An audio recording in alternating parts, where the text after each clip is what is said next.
Hey everyone, first week of March here, still very much into winter. It's about minus 20 Celsius, so very cold. Make this quick. We just wanted to share our emergency feeding that we had to do for the bees here.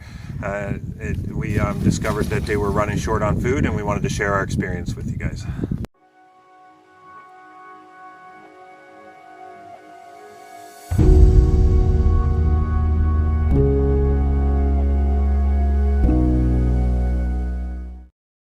The way we discovered that we had an issue was we've recently moved in the last few days, and when we went to move the hive, we noticed that there was it felt a little bit lighter than it should have.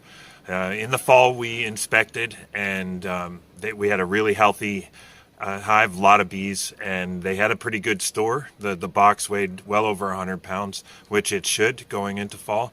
But when we moved it, it's sitting a little light, so we made the call to pop the lid off, which we don't like to do in our part of the world. It's this time of year, it's minus 30s, and that can kill a hive pretty quick. So we made a quick call and popped it real quick. They were clustering up at the top, which was an indication that they've depleted their food stores, because they do feed from the bottom up. We do have a double box, so they did have honey and brood in the bottom, and they had honey up top. But they were starting to reach the top of this box here. So we went ahead and made a fondant, which is essentially just a giant sugar cube. We didn't want to do syrup this early. It's still quite cold. It's going to be for several more weeks. So that stuff tends to freeze up this time of year, and it's not as helpful. Plus, we don't want them to start reproducing or making new hive. We want them to just kind of keep surviving. So we made a bunch of this fondant, which we will put up a recipe on, that we found worked really well. And yeah, they seem to be happy now. They did thin their numbers, which is normal. You'll lose 20-30% of your hive over the winter. I guess it's just natural process. And we did have a really productive hive. I think we kind of absorbed another hive last summer, and their numbers kind of doubled up. So that's why we put the second box on there. Anyway, yeah, we will we'll put the recipe up on there, and we also will share how we check the bees in winter without popping the lid and actually looking down in there when it's in, below freezing temperatures. So anyway, stay tuned, and we'll share that recipe and some of the tools we use to inspect in the middle of winter. And here's what you'll need to get this simple recipe going. Sugar, water, vinegar. You'll need something to mix with, a very large pot, and your measuring cups. And a thermometer, baking sheet, and some wax paper, and a scale. If you don't have a scale, don't worry, you can use your measuring cups.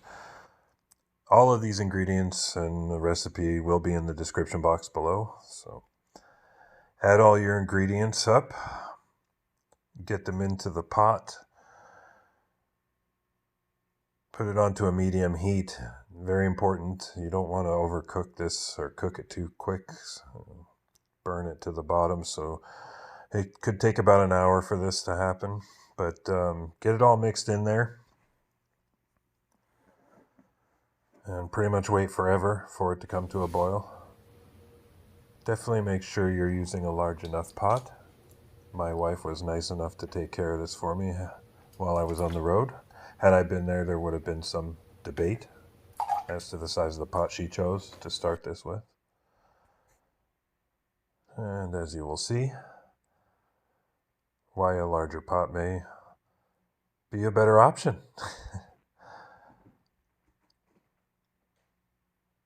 And the dog is always of great help.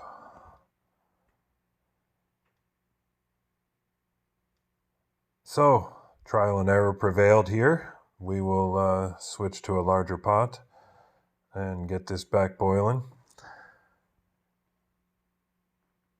And you want to bring that up to about 235 degrees, or what they call softball stage if you make candy. This is pretty much just a giant sugar cube. And we don't have proper thermometers, so we chose to use our meat thermometer here. And got it up to 235.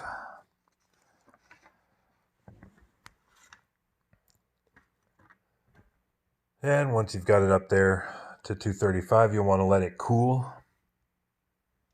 It's pretty cold where we live, so we just stick it outside and let it come down to about 190 degrees. Careful not to wait too long when you're doing the cooling process. If it thickens up too much, you won't be able to pour it.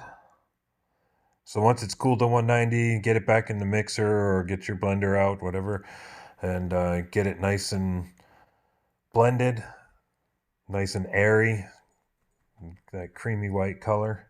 Pour it onto your baking sheet and then stick it back out there to cool. As it cools, it'll harden.